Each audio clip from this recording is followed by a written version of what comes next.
This episode of GameBreaker is brought to you by Netflix. For a free 30-day trial, head on over to netflix.com/GameBreakerTV.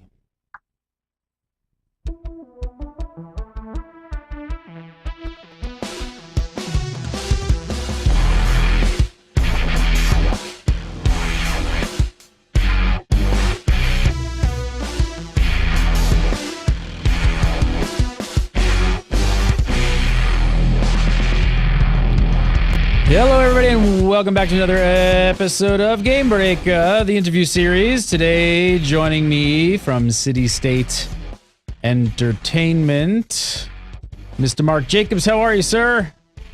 I'm great, Gary. How about yourself? Excellent, excellent, excellent. Let's go back from the old GDCs, talking about games and all that good stuff. You know how it goes.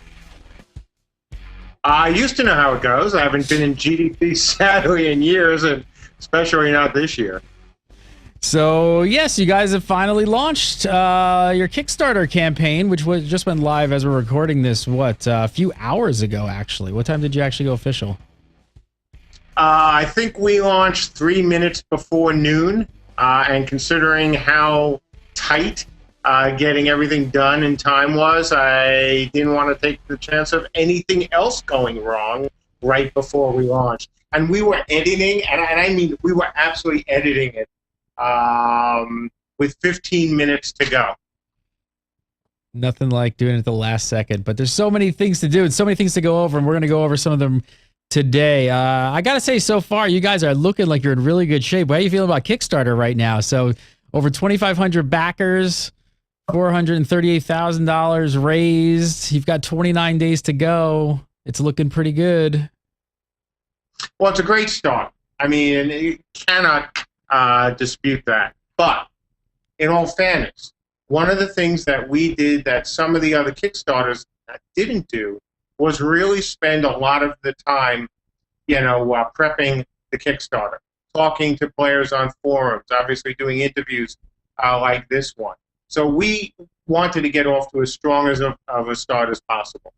And, I'm not going to sit here and go, oh my God, it was the most amazing start ever. We're so lucky. Well, no, we're lucky that we have some excellent fans right now who are willing to support us, and that's just great.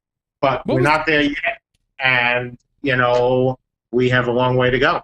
What was the process like when you reached out to fans? What were you going over mostly with them? Was asking questions about the different pledge tiers and things like that, which we're going to get into in a bit? Oh, that was a lot of it. Then there was some apologizing and some whacks on the side of the head, both, self-inflicted and inflicted by others. And I was just talking. I mean, it's what I like to do. As I said the last time, I was on here. I genuinely like talking to the players, and I've been doing so forever. So, being able to do this, and especially to go through the Kickstarter with them and put out not only our tiers for suggestions, but they were in it from the beginning. I went on our subreddit. I went on other sites as well, like Massively MMO, where there were communities. And some there were, tar feathers and pitchfork here and there. But talking to them about what they wanted to see. What kind of rewards do they want? Not only for the Kickstarter, of course, but in the game. What things do they want to see in Camelot Unchained? What's interesting to them, what's exciting to them. And, like everything else, we take that information in, we, share it, we talk about it, as a team, and we're going to continue doing that, from now until the day the game hopefully funds, but from that point on until the game eventually one day, like every game, of course, except for WoW, gets shut down. I mean, how do you feel? I mean, you haven't funded yet, but obviously, I mean, this whole Kickstarter thing with gaming, especially, it's become this major outlet for game developers to now find money and sort of be freed from the shackles of publishers and things like that. And it's like your customer literally is your backer. And I don't know, just how does that feel? It's got to be like one of the first times in your life that you're creating a game completely from the ground up, from scratch, like you said, for gamers, making exactly what you want, and there's nobody looking over your shoulder to tell you what you can and cannot do with your game. You mean other than those 20 or 30,000 people behind my back, right? Exactly. Just you just have those people, but they're true gamers, right? So they're going to make decisions and want to talk to you about like game mechanics and try and make a fun game. Whereas a lot of times, certain decisions do get made on the back end on a business sense that are business decisions and aren't necessarily the right decision for the gamer. I think you couldn't be more accurate. These guys who are going to be talking to us, our backers. Our friends, our backers who maybe aren't totally our friends, they're going to be giving us a lot of really good ideas. And they're going to be giving us a lot of not so very good ideas. But that's okay, because all their ideas, at least for those who want to improve the game, are going to be to improve the game, to make it better. Now, it may be to make it better for themselves, for that special class that they love, but it's still good feedback. It's not feedback like, gee, what can we do to get another 500,000 subs? Or, gee, what do we not have to tell people? Or what shouldn't we tell people? Or, oh, gee, you can't go out and say those things because you're an officer of a publicly traded company. Okay, fine. Got it. Those are the rules. I have to play by them. And just as I said here the last time, you can't whine about it. You accepted, I accepted the rules, and I have to live with it, both the good and the bad. This is different. And whether it applies, not just to me, of course, but as you say, anyone who's creating a game via Kickstarter, is that we are cutting out the people who sometimes do have a lot to add, and I think publishers do get a bad rap at times, but we're going straight to the people who want to play our game and get their feedback, and hopefully, and this is so important if Kickstarter is to succeed, and I don't mean our Kickstarter, I mean Kickstarter in general, is that we have to keep our promises to our backers. We can't just take their money and make a different game. We can't take their money and make necessarily our game unless we've laid that out right from the beginning as to what our game is. We have to keep the line of communication open. We got to keep talking to them. We got to keep interacting with them, and then we have to listen to them. It's a transparency. It's kind of happened on the internet, right? For media, for games, for everything. Transparency. It's something that's funny because being on the media side of things, talking to devs and things like that, a lot of the companies are still very closed-minded about having that level of transparency of just not writing up PR scripts and answering like a show like this and coming on here and just answering questions, just real questions. Hey, this is what we're gonna do. This is what the money's for. On your video you talk about things like, hey, I'm not taking a salary, like just straight answers that aren't scripted and kind of all thought out. Just, hey, this is what it is. This is what we're gonna do. I'm a gamer, you're a gamer. You're gonna back this thing, and we're gonna make this thing as good as we possibly can make it. So how are you feeling right now after a couple hours, though? Like, I mean, is this how do you? I know you don't want to speculate, and there's still a long road to go. You got 29 days to go, and you're still looking for 1.5 more than this. But how do you feel so far? Is everybody feeling pretty good? A little more relaxed. I mean, Gary, and it probably sounds like an exaggeration, but it wasn't. We were literally editing some links in the Kickstarter that there's this great group of folks from down under who I've been, talking to over the last few weeks, and they're on obviously a very different clock cycle than ours, and they checked out the Kickstarter after we all went to bed, and I wake up in the morning, and I've got a bunch of messages from this crew going, "Oh, I've got some bad news. Some of your links are broken," and I'm like, oh my God. So we got in, and we're looking at them and trying to figure out, okay, why is this link broken? Why is that not link broken? And we just nuked the whole end of the Kickstarter. I mean, we just hit delete, and then had to rebuild the entire thing. Oh my God. So we're like, okay, an hour to go. We had one of our guys, Tim, doing a countdown. 10 minutes, 5 minutes. And I'm like, Not to push up the anxiety meter anymore. Yeah, and that's what you need to do with a guy like me who's already up there. Yeah, let's make me more anxious and a little bit more high-strung. Though I must admit, this time I was a lot less high-strung than I probably was, just say 4 years ago. But no, we are feeling much better. The the guys just did, a fabulous job. I mean, if you look at, the Kickstarter, and the presentation is obviously very good, but if you look at the art assets that the team put together, I mean, this is just, they did a great, great job with very little time. One of our artists, Michelle, has had this massive, like half of her jaw is vanishing internally. It's not that bad, but she's been under, a lot of, in a lot of pain for the last week. And, there she is, working, not being forced to come in, just, I'm going to come in and I'm going to get my job done, no matter what. And so these guys just pulled it together brilliantly.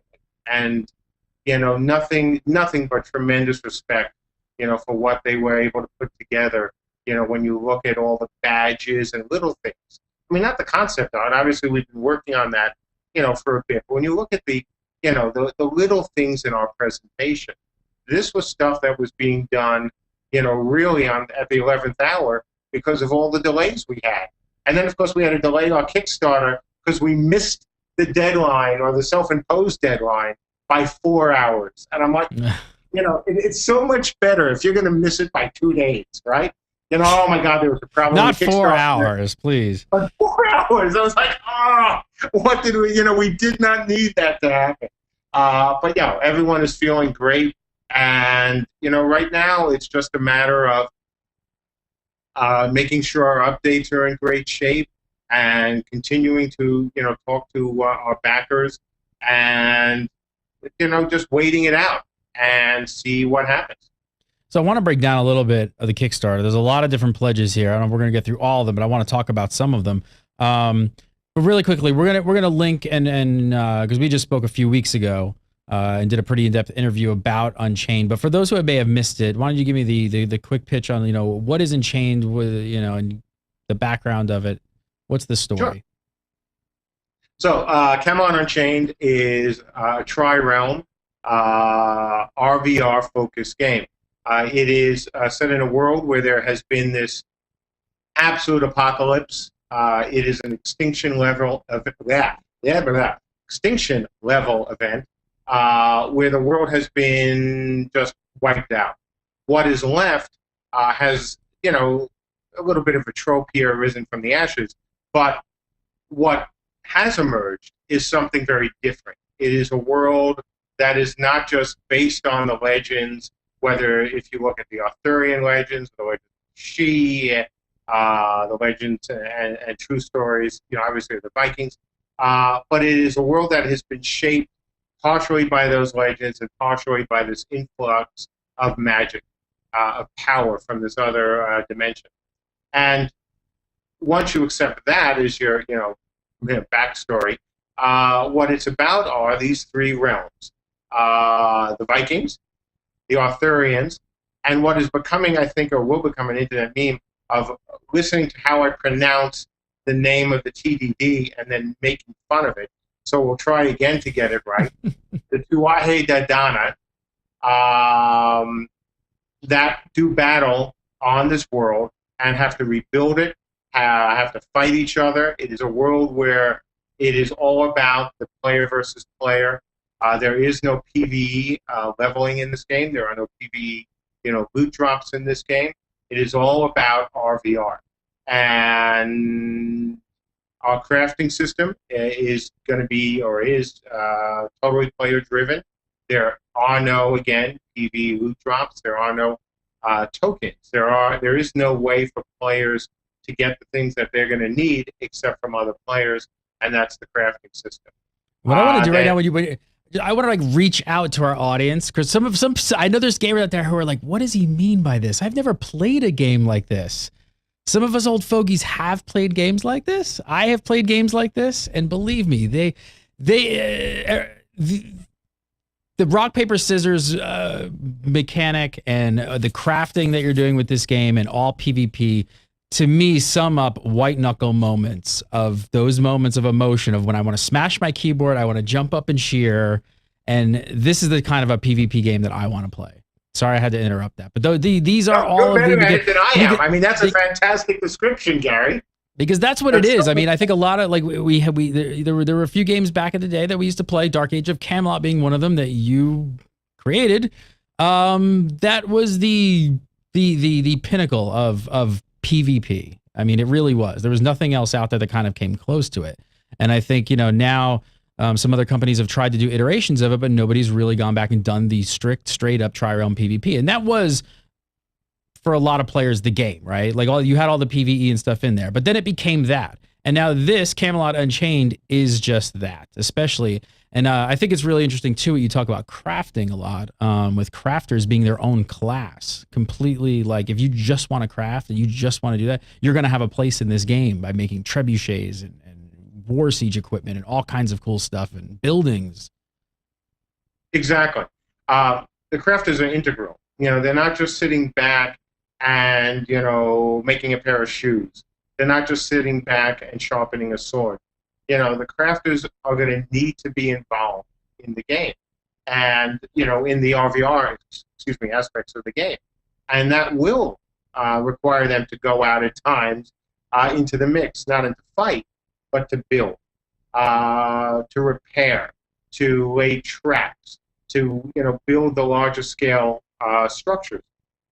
And so it's not just going to be about, you push a button and it's done.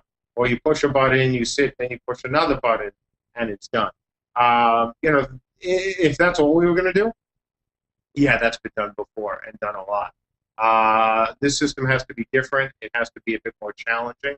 But I think it's going to be ultimately more rewarding in terms of the crafting system than most of the ones I've seen. And this is no offense is meant to any of these games.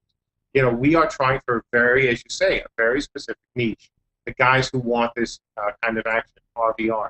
And that frees us to do certain things that you can't do if you're doing both a PvE and an RVR game.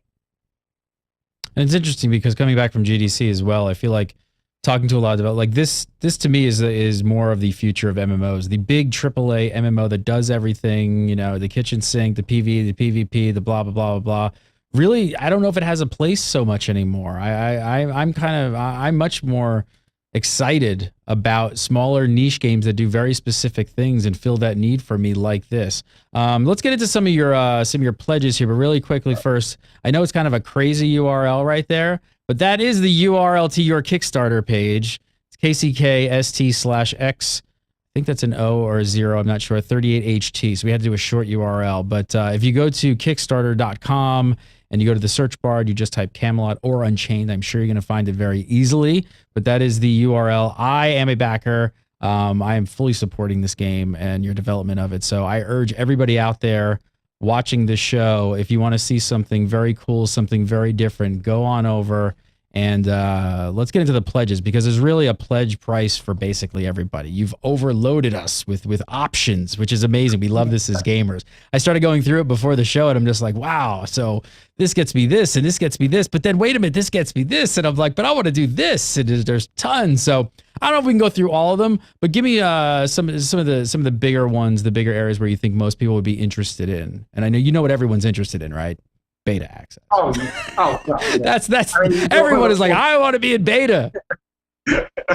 Well, okay, so if you're going to break down our, what I consider our key, pledges, we'll start from the high end and work our way down because that way, if we run out of time, we'll miss the lower ones and we can start with the higher ones.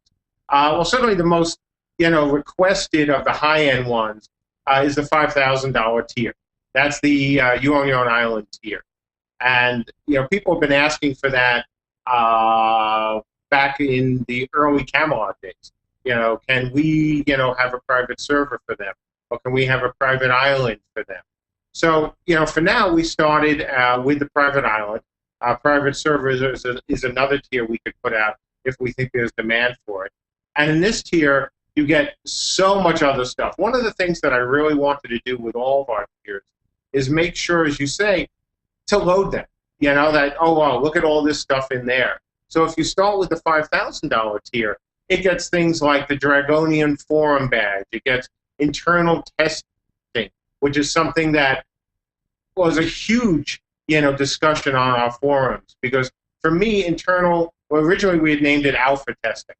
And to me, that means old school alpha test, right? Things are broken. Things aren't working. And I hadn't really taken into account that so many of the MMOs over the last few years had used alpha testing as a bit of a PR thing. And not badly. Just, hey, come in and test, help us out in alpha, when the game was essentially much further along. So we had to rename our alpha internal testing and then have an alpha, which is more like today's, where it's not a finished game, but it's a working game. It's a real game. So the internal testing privilege and that's gonna get you into the real nitty gritty. I mean, that's gonna be stuff is not working. You better be ready to fill out bug reports and kind of really give some feedback and on systems and things like that, I assume. Oh, absolutely. And in the main alpha tier, main internal testing tier, we're going to require people to test. I mean, we need them to be in there. We don't want people to look at this as something like, oh, this is a way to get into and play the game early. No, it's not going to be a game. It's going to be a shell of a game. It may not even be a shell of a game. It may be a piece of a shell of a game where we say, just come in and see if we can get the login service to blow up. Or, hey, come on into the game. We just want to see how many people, we can get to stand around before the engine crashes. So our internal testing is going to be very serious. It isn't going to be just a play. So, you look at the $5,000 tier and you go, wow, your own island, is that really worth it? Well, for a lot of people it is, especially if they're part of a guild or just want to have a place of their own. And this is going to be part of the game. It's not going to be an instance, because that would be kind of cheesy to say, oh, give us $5,000 and you can have your own instance. No, this will be part of the game world. And we will work with the backer to build an island. And, it has to be consistent, with the lore of that area. But, I think it's going to be a lot of fun for some people. They'll be able to go over there, invite their friends, show off a bit. They'll have that's going to be one of the first things that everybody's going to want to go see. I want to go see the island. I mean, you get there, you're like, exactly. Hey, I want to go see the Backers Island. Because, I mean, you're limiting this to what? Only 10. How many islands are you? So I see the 5,000 pledge is limited to 10. Does that mean, is there going to be 10 islands in the game then? If they all go? Yeah, we're not going to, this is one of the tiers where I said I won't repeat it. And that's common and uncommon, both at the same time. Some Kickstarters do say they're going to have very limited tiers, but then end up sometimes even repeating them. No, this is not going to be repeated, mainly because I don't want to have to spend all this time doing islands for people. I mean, because that's going to take time. We want each one to be really cool. And yes, obviously we make, some money off it. Otherwise, why would you have a tier like that? Sure. But it's an expensive asset. It's a very expensive asset because this isn't just going to be, oh, yeah, we're going to give you a few things that you can place. There you go. You have an island. No, we're going to work with them to really customize their island, to make it something very cool. Because if you're going to spend $5,000, you deserve a cool island.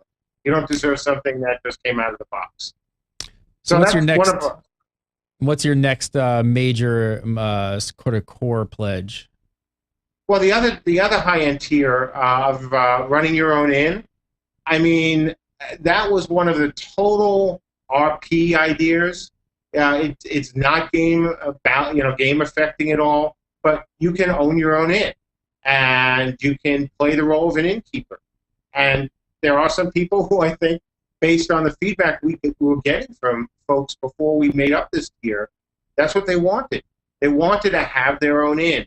They wanted to be able to, play that role. And so, what the heck? Why not? So we, did the same thing we did with the island. Instead of just, naming your own structure like some other games have done, and which is, again, we've done it as well. It's a perfectly fine tier. We're allowing you to be the innkeeper and to have essentially an inn simulator. And, you can buy and sell things. You can certainly interact with your customers. You'll be able to have entertainment. You can just have fun. And, I have no idea how many of the high-end tiers are going to sell. But so far, the islands in the Name Your Own Inn are doing quite well. So that's great. I love it. I think it's a fantastic idea. Yeah, I mean, I see my in, my way. There's only 7 left. There's only 7 left, so better get over if you're looking to get an in or an island. What's your next tier down? A different one would be the put your voice in our game, essentially. You want Which to be tier is that? Oh, that's the $1,500. Yeah.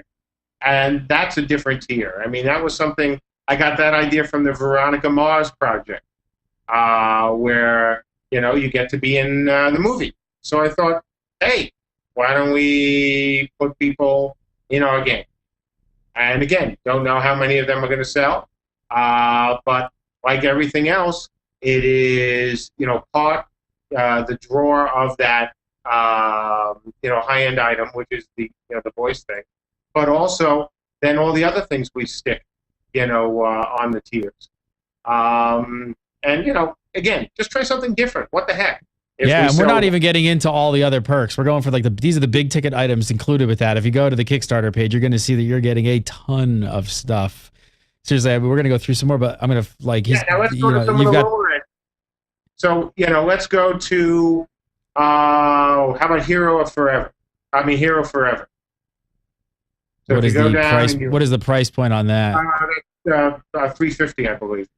$350. Now running into my head. There you go. Hero Forever, $350. So, one of the most absolutely requested features of people for any of the Kickstarter tiers is a lifetime subscription. Obviously that was very popular for Lord of the Rings and then other games as well that have used it.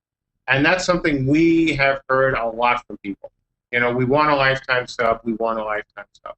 So we have a number of lifetime sub tiers. This is one of our digital-only tiers.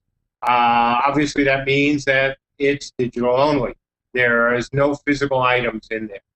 But, like all of our other tiers, that tier, what would be like the mall, what do they used to call that in malls? The anchor tenant. So the anchor tenant of this tier is the lifetime subscription. But if you look at everything else in the tier, if you look at all the founders' points that you get, you look at all the items you get, and if you look at our matrix, you see all the check boxes there. We really had over 90 items that I culled from a list of about 130 that I got from players. And we want to make all those 90 items available to the player either through our Founders Exchange, is where you use your Founders points and you can then customize your tier, or put them in the individual tier. And I think that the Warrior Forever tier, which is $250, and then the Hero Forever tier are really interesting tiers for people who want to spend essentially their money in advance. So instead of subscribing and paying a sub fee, they can get that tier. And some of our high-end tiers also come with all the expansion packs for free. So, you never have to worry about having to spend anything on the game.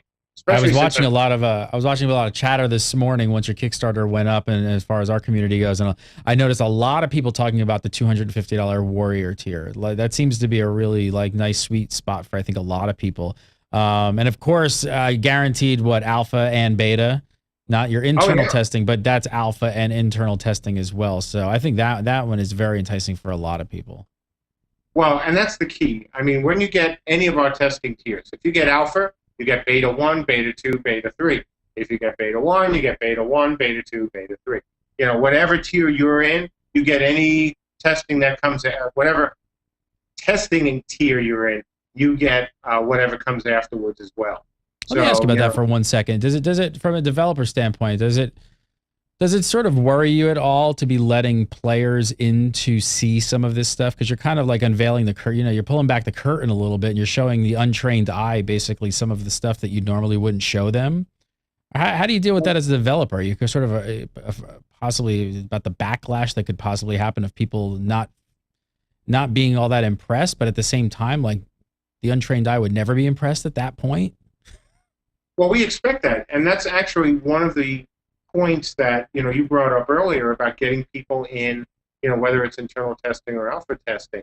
And if we were trying to make this game for everybody, And, you said it when you were discussing, you also touched on when you were talking about, the more niche MMOs, that this is the future. If you're trying to make a game with the expectations that you're going to have 1 million subs or 2 million subs, or you're really stupid and you think you're going to get WoW numbers, unless, of course, you're Blizzard,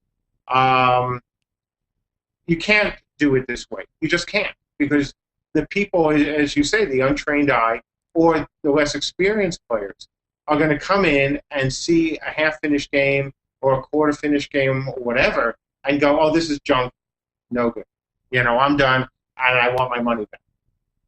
We're going for the niche gamers. We're not trying to make this game appeal to people who haven't played MMOs. We're not trying to make this game appeal to people who don't like RVR. That's absolutely one of my key reasons for not doing PvE.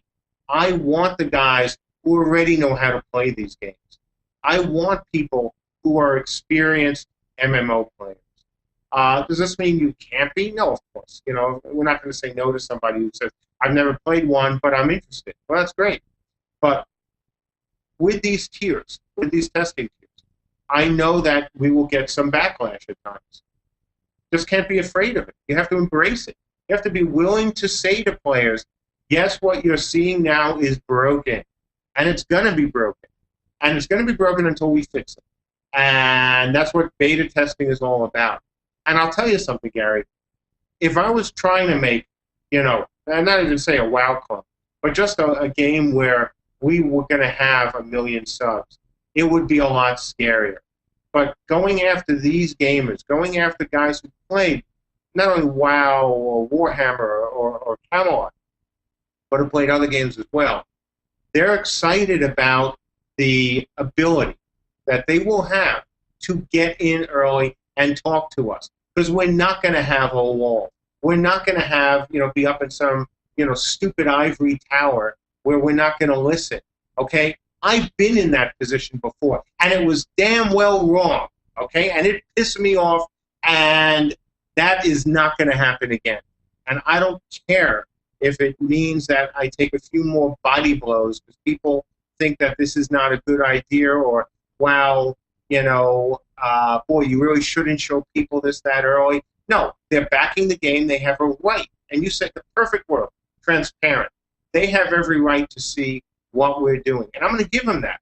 And if some people aren't happy, and then some people say, Mark, you shouldn't do this, too bad. We are going to do it.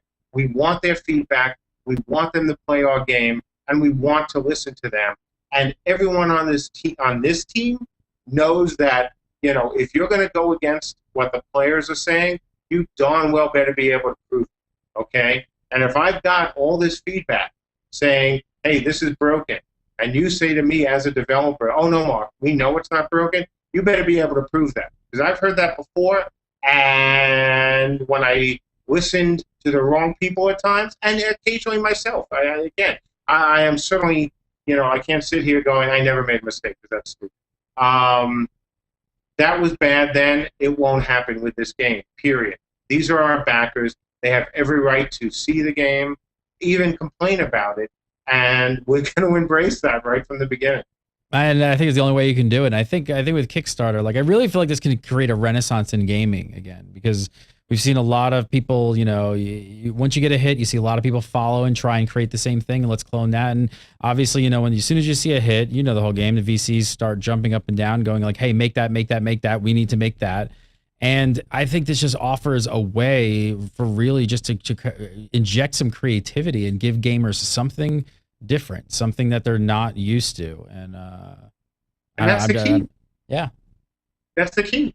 I mean, not only what they're not used to, but what they want in a more boutique kind of relationship, right? Because you're not chasing the big dollars in the way that VCs do it or the publishers have to. Because if you're going to spend $60 million on a game, you don't want to hear that it may sell 1 million copies at best. You want to hear it's going to sell 5 million copies. Kickstarter, crowdfunding, niche, boutique, all of this can it can not only be a renaissance, for gamers, but it can be such a paradigm shift for developers that it puts more power back in our hands. Now, again, we have to know what to do with the power, and we cannot screw it up. And when you look at some of the great teams, and individuals who have raised money with Kickstarter, you feel really good about that. And if we can do that, if we as a group can manage to deliver great games for our backers, then it allows not only guys like us, because there's been some, obviously valid criticism about the big developers, big developers should just be able to go to the publishers. Yeah, that's so easy. But it's the little developers as well that could benefit, and you see them benefiting already. God, I wish we had this when Mythic started, because if we had something like this, I wouldn't have had to put on the presidential knee pads every single time I went to the West Coast to try to convince somebody that I wasn't out of my mind. Right. This is a good idea, but this is why, and it's just so beyond what they can understand. No, exactly. We see it all the time. Gamers see this all the time. I'm going to say, again, especially the GameBreaker community watching this stuff, I see time and time again. I'm in the forums. I watch you guys typing. You're all looking for something different. You're all talking about, when am I going to see a game that's new and something that's fresh? Here's your chance. Here's your chance. If you don't get it and back it, well, I mean, I kind of say, here's your chance to back it and make it happen. I'm just a huge fan of how games are being made. I think this is probably one of the coolest things that's happened in the past couple of years in the gaming industry, or games being funded by the players. It's just amazing. Like you said, you understand all the background stuff that taking the shackles off and kind of breaking off the chains, which I think a lot of gamers say, we want something different. We want a different game. Well, the reason that you don't get it are because of all of these things that Mark's talking about here and what goes on in the back end. And usually a lot of politics and a lot of big business stuff. But here's your chance to kind of sidetrack all of that stuff. There's people who are willing to stand up and not just keep going to the publishers and, putting on the knee pads to try and get the next $250 million to make another failure. So all I got to say is, there's the link. Go to the Kickstarter page, pledge what you can, and back this game. Let's get back to some pledges. You're welcome. Well, Sorry, go ahead. No. I wanted to get back to some pledges here and talk about some of the other packages you got going on. Sure, pick a pledge. Let's pick 150. Twins love. I'm not gonna try and pronounce that because they'll make a meme out of me.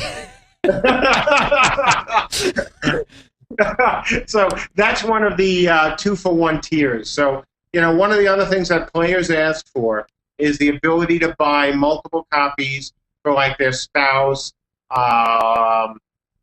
significant other, child, whatever.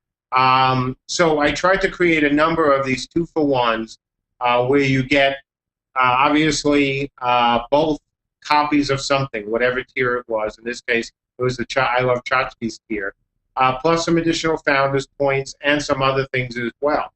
And there's a number of them, scattered throughout the tiers, where you have 2-for-1s, you have guild tiers.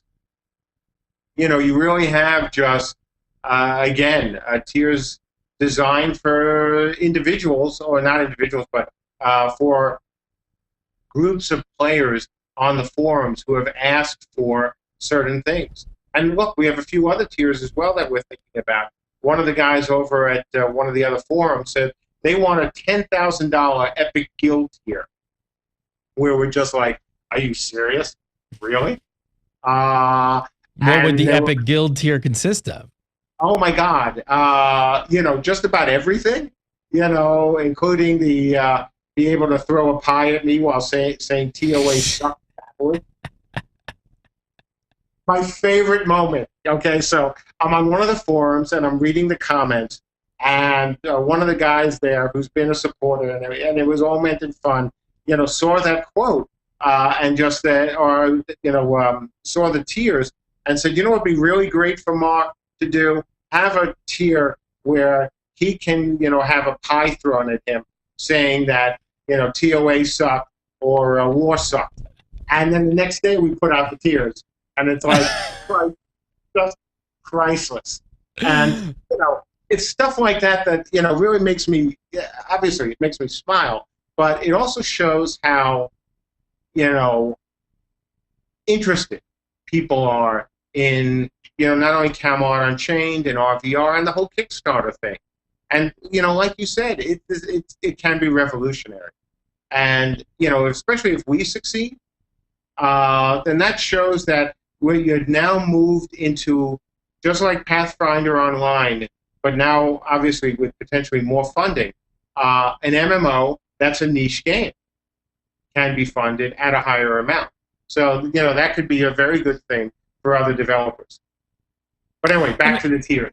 Let me ask you this, because I think it's maybe a question that a lot of people out there looking to back would want to know. And I know nobody should hold you to any sort of time frame on any of this stuff because it just went live today on a Kickstarter. But if you're to fund, which is in 29 days from now, how soon do you anticipate, or when do you sort of anticipate players being able to see some of these the benefits of backing? I mean, I'm sure there's going to be like newsletters and things like that. I guess what I'm looking at is, especially for the higher end people who out there are getting into the internal testing, when do you see that sort of even remotely kicking off? Early next year. Early next year. Okay, so early 2014. And that's at the latest. I mean, honestly, we want to get people in early. We're going to show them a little tech demo that we had too much fun making the other day, where Andrew is showing off some of the network physics he's been playing around with. And that's the sort of thing that screams internal testing, where we can just say to our guys, okay, we need 50 of you, to come in tomorrow. First 50 in get to play. And all we want to do, as we do in this demo, is take one of our avatars from Oz and put a hammer in their hands and have a very quick procedurally generated 3D environment and allow them to beat each other over the head with hammers.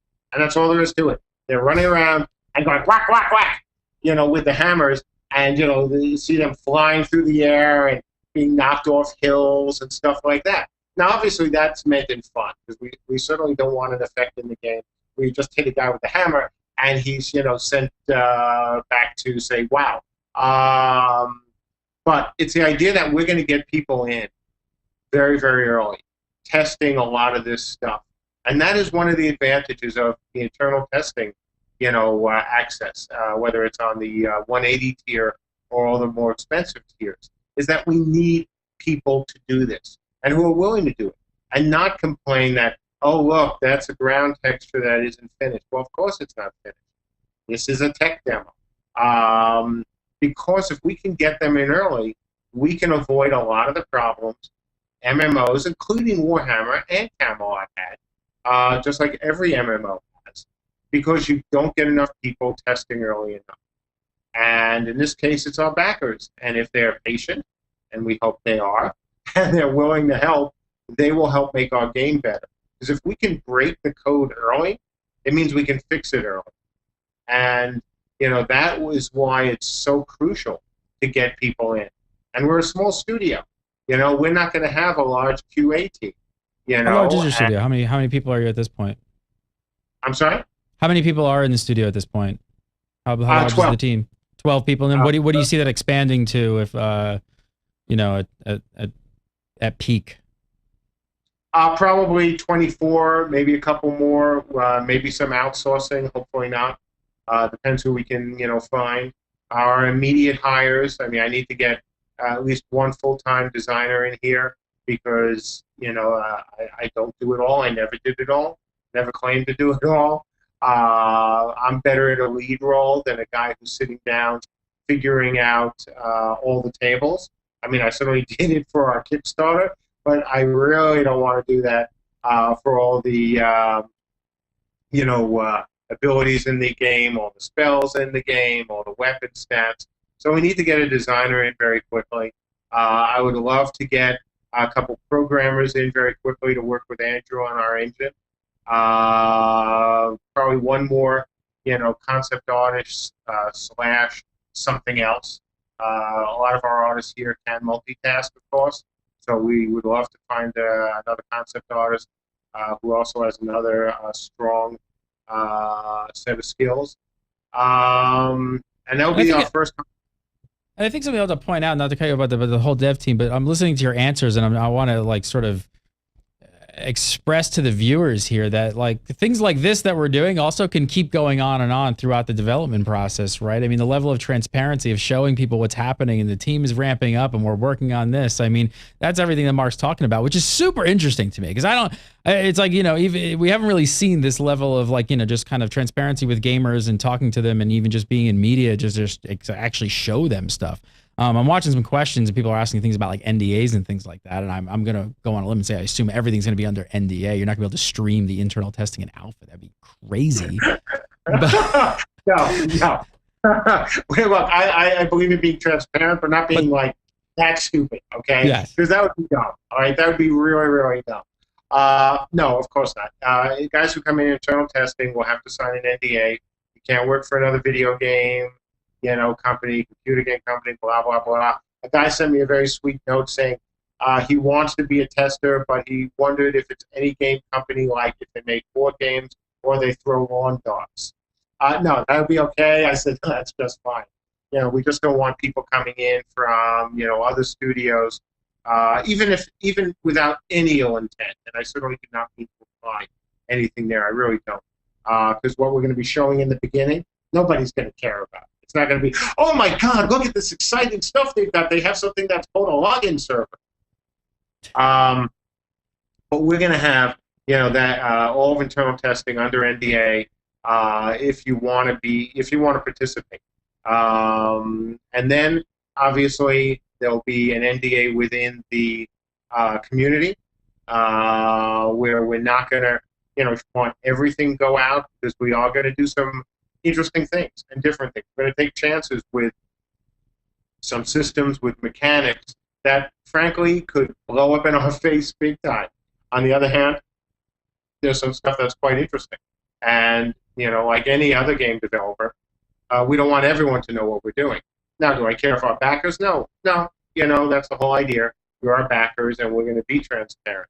But I think there is, again, certainly quite a difference between being transparent and, you know, terminally stupid. Though, of course, at times, like any other developer, I can be accused of being both the former and the latter. But I think what we're going to have is a really interesting dynamic with our backers. And I am deadly serious. And the thing is, the beauty of this interview, Gary, especially since you said you backed, you know, our project, thank you very much, you're going to be one of them.